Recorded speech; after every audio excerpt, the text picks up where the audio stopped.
Hello students, in the previous class we have studied characteristic of organism. Along with that we studied taxonomy. So now we are going to deal with nomenclature in detail. So let's start with it.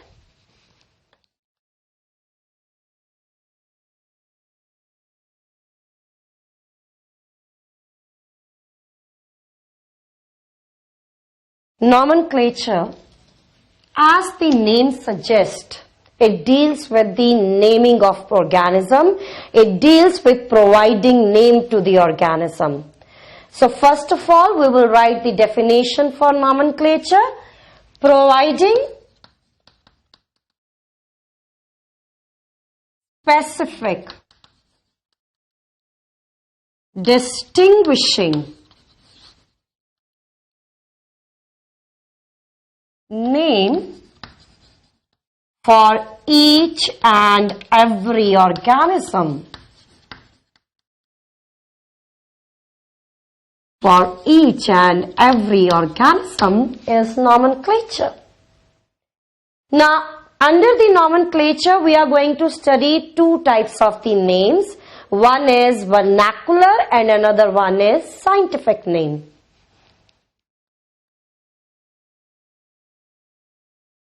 So, two types of name we will deal here. Vernacular and scientific names. First of all, let's discuss this vernacular one. Vernacular names, they are local names. They are given by the local people in their local language. So they are common names. They are common names given by local people.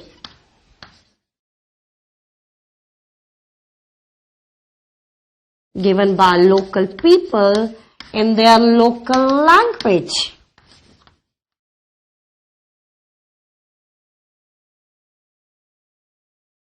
So these names, they are not given by the scientists, they are not given by the biologists, they are given by the local people inhabiting an area. Now the vernacular names, they are having several drawbacks. Yes, several drawbacks they are posed by the vernacular names. Here we are going to discuss few of them. What are the lacunas? What are the drawbacks associated with it? One, vernacular name, common names, they are not available, they are not provided for each and every organism. Not provided to each and every organism known to man. Secondly, these vernacular names, they cannot be utilized in communication amongst the scientists of different areas in our country. Yes, cannot be utilized in communication among the scientists of different areas in our country. Now, why it is so? Because in the different area, the name which is given to the organism, that name is different. So, name they are different, that's why it cannot be utilized. They cannot be utilized for the communication. To explain this, we can cite one example here. Example is rose. In Hindi, rose is known as gulab. In Bangla, it is known as golab. And in Tamil, it is known as rajopa. So it means one plant, but it is going to have so many different names. In the different areas, the name which is given to the plant, these names, they are different. The names, they are different. That's why they are going to create lot of confusion. So that's why these names, they are non-universal. They are non-applicable universally. Non-universal. Now looking into the drawbacks of vernacular name, there comes the needs of names which are based upon agreed principles and criteria. So looking into this lacuna, now the names, they are given on the basis of certain principles, certain rules, certain criteria, and this category of names, they are known as scientific names. So let's try to understand these one.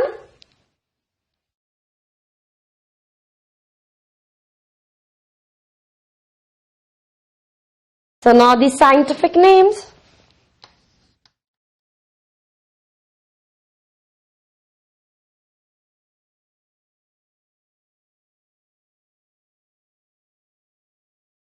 Scientific names, now they are not given by common people. These names, now they are given by biologists. They are given by scientists. These names, they are based upon agreed principles, rules, criteria. That's why now these names, they are universally acceptable. So scientific names, now they are given by biologists.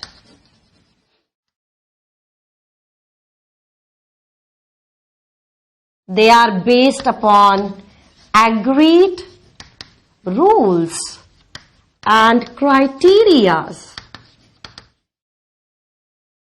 Rules and criteria, that's why now these names, they are universally applicable.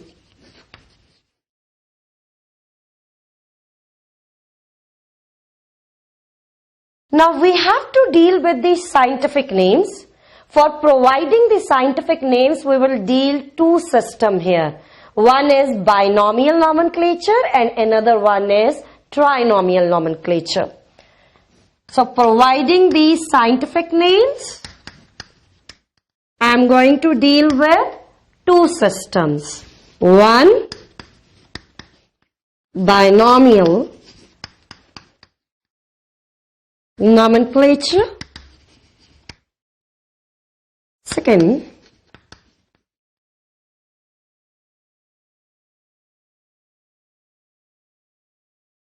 trinomial one. So let's first start with the binomial nomenclature. Before dealing with the application of binomial nomenclature, I will cite the name of certain scientists who are associated with it.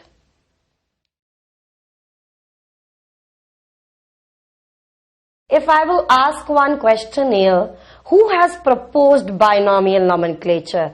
Then what you will say? What is the name of the scientist? So most of you will say Carolus Linnaeus. But please correct it. The proposal of binomial nomenclature, it was not given by Linnaeus, it was given by Caspar Bohin. Right?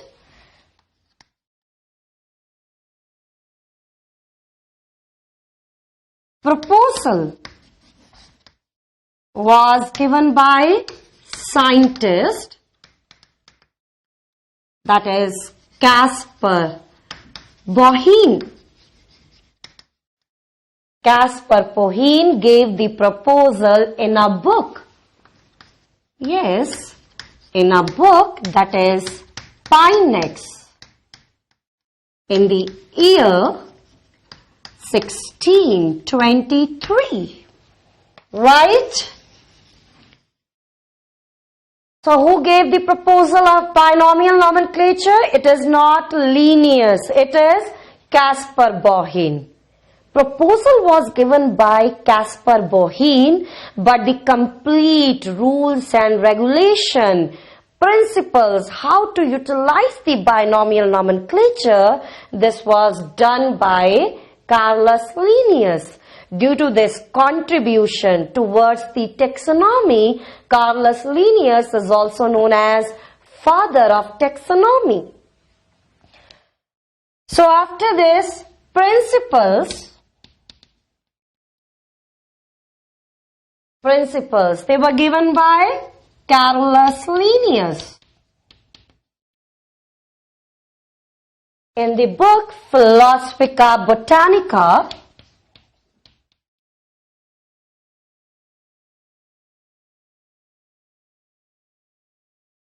In year 1751. Now, in this book, Philosophica Botanica, Linnaeus gave only the principle. He has not utilized the binomial nomenclature for naming of the organism. So, in this book, only principles they were given. Usage was not there in this book. First usage of binomial nomenclature by Carolus Linnaeus was in the book Species Plantarum. Species Plantarum in the year 1753, and in this book he named 5,900 plant species. Yes. So many species, they were described for the first time in the book Species Plantarum.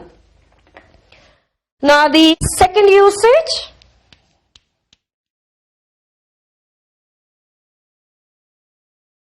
Second usage by the Carolus Linnaeus. Now it is in the book that is Systema Naturae. Systema Naturae in the year 1758. And here he described 4326 animal species. Okay. So this is about the contribution of the scientists towards binomial nomenclature. Now you see here, before 1753, names they were given to the organisms. Yes, naming of the organism was there, but those names were given, they were not given on the basis of binomial nomenclature. So all those names which are not based upon binomial nomenclature, they are invalid names. They are not correct names. So it means you can say first valid publication for the plants was in the year 1753, right? First valid publication for plants.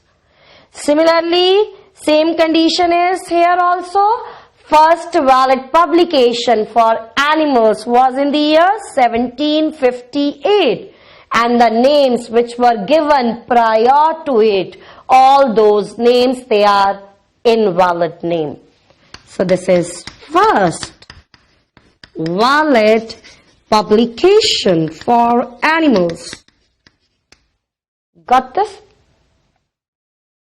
Now, the rules and regulations, principles which were given by the Carolus Linnaeus, he gave in which group?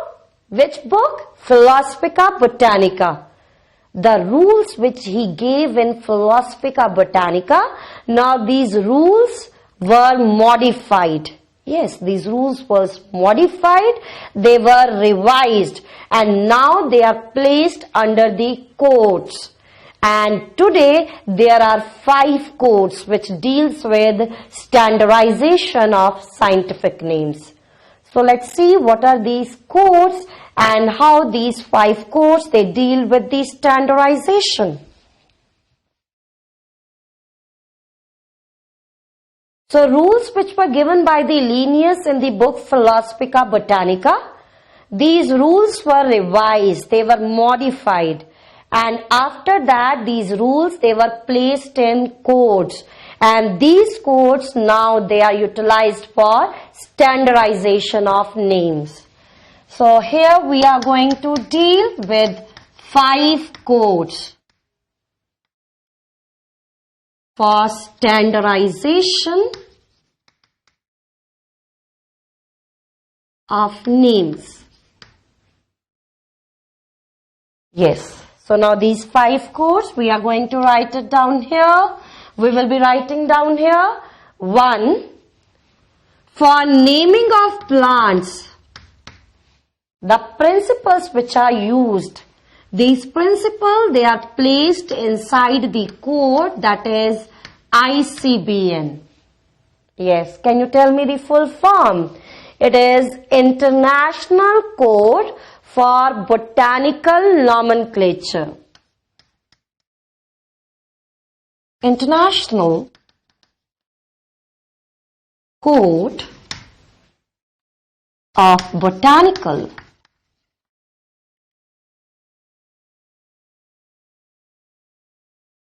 Nomenclature.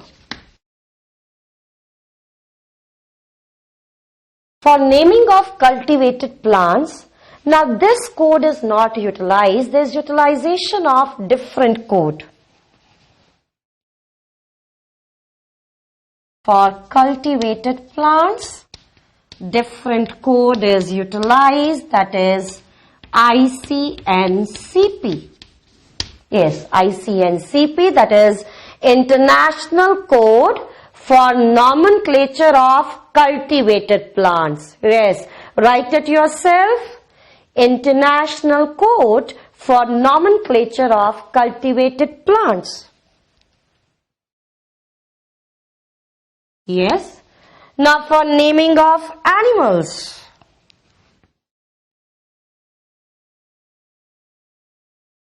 For the naming of animals, the code which is utilized, that is ICZN. Yes. Can you tell me what is the full form for this?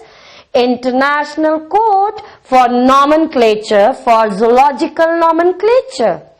International Code for Zoological Nomenclature. Next one, for bacteria. Yes, for naming of bacteria, different code is utilized, that is ICNB. That is International Code for Nomenclature of Bacteria. Got this? ICBN is for plants and ICNB is for bacteria. The last one, 5th one, that is ICTV. ICTV. So you can guess ICTV is for naming of viruses. Yes, it is for naming of viruses. What is the full form here? Now it is International Committee. Please write it down. International Committee for Taxonomy of Viruses. Taxonomy of viruses. Got this? So these are the 5 codes. Now if I will ask one question here, among these 5 codes, how many codes they are associated for naming of eukaryotic organism? Then what you will say? Yes, eukaryotic organism. How many codes? This one, plant, cultivated plants and animals. Yes, these 3, they are for eukaryotic organism. Right? Bacteria. Bacteria is prokaryote.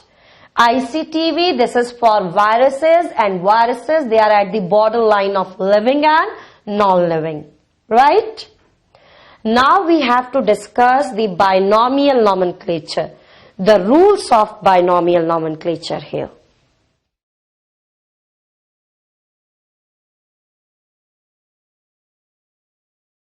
So now we will study rules under binomial nomenclature. there are 76 main rules which are set out as articles. Binomial nomenclature.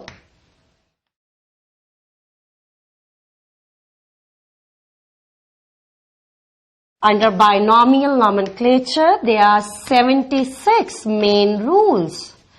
These 76 main rules, they are also set out as articles. But here we are not going to discuss all of them. We are going to deal only with the few important ones. Now to explain binomial nomenclature, I will cite example of mango.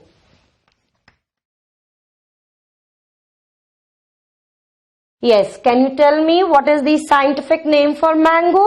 Scientific name is Mangifera indica. Mangifera indica. This is binomial name. As the name suggests, binomial name, the name of organism is going to consist of two words. It consists of two components. Two components are there in the binomial name. Among these two components, this is the first one. The first component, it is known as generic name. Generic name. This is second component. This second component is known as species epithet. Always first letter of generic name, it is written in capitals. Yes. First letter is always in caps. It is in capital. The first letter of species epithet, this is always in small caps.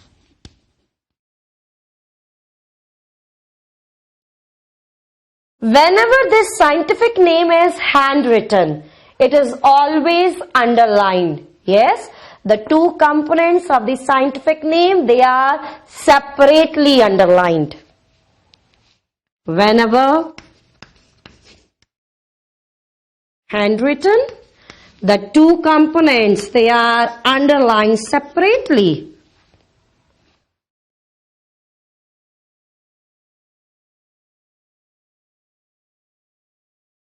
And whenever the scientific name is printed, yes, when it is printed in italics. Got this? Now, number of letters in each word. There is a limit to number of letters in each word. Can you tell me what is the minimum and maximum limit of letters in each word? Minimum limit is 3. Minimum number of letters which can be present in generic and species epithet is 3. And what is the maximum one? Maximum number of letters which can be present, that is 12. Minimum 3, maximum 12. I am citing one example here for the minimum one. The name of the organism is Poa. It is a grass. This is a generic name. First component, Poa. So for the minimum, the example is Poa. And now you have to find what is the example for maximum limit. Which name is going to have maximum number of letters, that is 12. So what was this? Generic name. This one, species epithet. After the biological name, now the name of scientist, name of author is written. Who has described this species? Yes, who has described Mangifera indica? That is Linnaeus. So after the biological name, now the name of scientist. Name of scientist always written in abbreviated form. Like for Linnaeus, you will write Lin. Scientist name, author name is always written in abbreviated form. And the name of author is never underlined and never italicized. So after biological name, after biological name, what you have to write? Name of author. Author's name is written in short form, abbreviated form. Like for Linnaeus, you will utilize Lin. And this name is never underlined and never italicized. It is always written in Romans. Got this?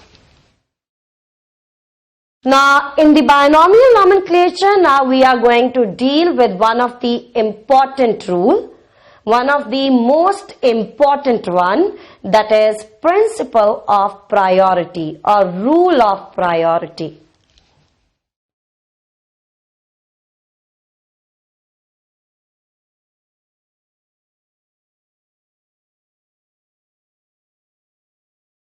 Now, principle of priority.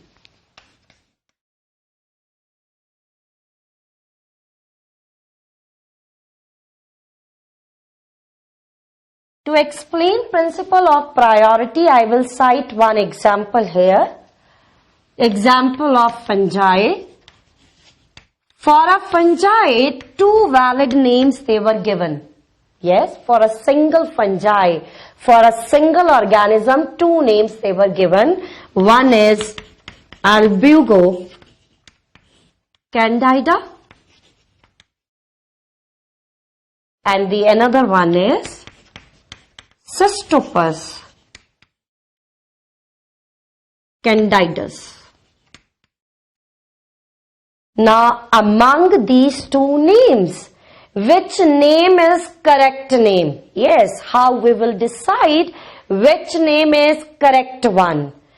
Out of the two names, the name which is given first, the name which is given prior, that name is correct name, and the rest of the names which might be present, they are going to represent synonym. Yes, you are getting that? Among these two names, which one is correct? The name which was given first is correct name, and rest of the names, they are going to represent synonyms. So among these two names, this name was given first. It was given prior. The name which is priorly given, this is correct name. And the name, rest of the names, they are going to represent synonyms. You got this? So according to the principle of the priority, if more than one valid name are there for organism, so which one is correct? The one which was given first. This one is correct name. The name which was given laterly, this is going to represent synonym. Right? Now, after looking into the rules of binomial nomenclature, now we are going to deal with trinomial one.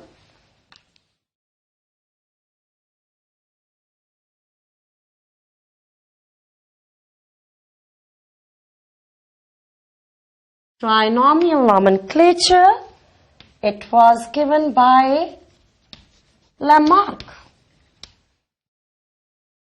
Now, as the name suggests trinomial, as the term suggests trinomial, now the name of organism consists of three words. Three components are there. First component, same generic name. Second component, same species epithet. And now the third component which is added. Third one, that is subspecies for animals. Write A for animals and variety for plants. So in the trinomial nomenclature, each name will consist of 3 components. Yes. So one example we can cite here, few examples we can cite here. Example here is name of Indian crow.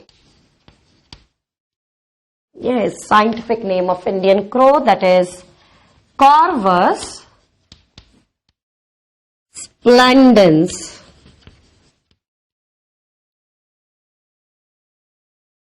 Splendens. Yes, you got this. First component, generic name. Second, species epithet. Third, subspecies in the case of animals. Second is gorilla. Gorilla, the scientific name is gorilla. Gorilla. Gorilla. This example suggests that the scientific name as well as the common name of organism, they can be same. One name for the plant we can write, that is cabbage. Scientific name is Brassica oleracea. Variety, yes, for the plant. Now it is variety, that is Capitata. Right? So now you can see here that in this Indian crow, you can see the scientific name. What is this? Species epithet. What is this? Subspecies epithet. And you can see the species and subspecies epithet, they are same. When the species and subspecies epithet, they are same, such type of names, they are known as autonyms.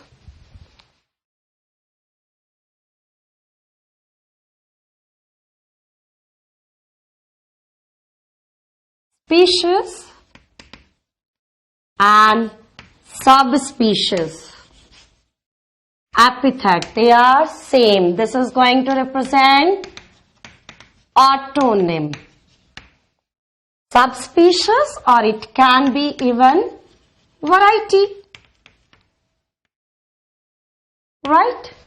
Autonyms, they are valid both in zoological as well as botanical nomenclature. Valid for botanical as well as geological nomenclature. Right? Next one now, tautonym. Now in this name you can see it is autonym surely because species and subspecies epithet are same, but along with that you can see genus and species epithet, they are also same. When the genus and species epithet, they are same, such type of the names, they are known as tautonym. Genus and species epithet same, then tautonym. So it means gorilla, gorilla, gorilla is both auto as well as tauto. Now here is one change, that these names, they are valid for zoological nomenclature. Yes, they are valid for zoological nomenclature, but invalid in botanical nomenclature. They are not utilized by the botanists. They are not utilized in botanical nomenclature. The last category here, homonym. What is homonym? Homonym is when one name is given for two different species.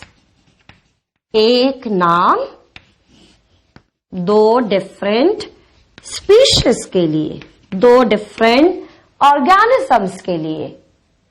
One example for this is prunus,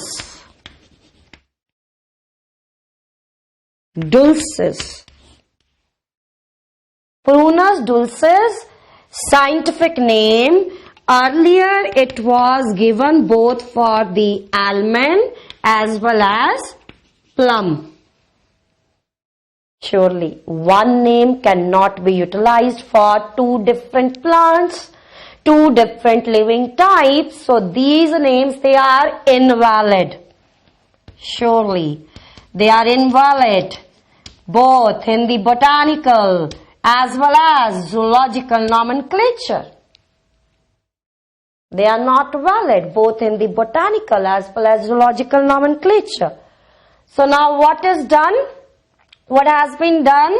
Now this name Prunus dulcis, it is booked for almond. Almond को ये नाम दे दिया Prunus dulcis, and the name of plum has been changed. It is known as Prunus domestica. Got this? So now this name is booked for almond, and for the plum, the new name which was generated, which was provided, that is Prunus domestica.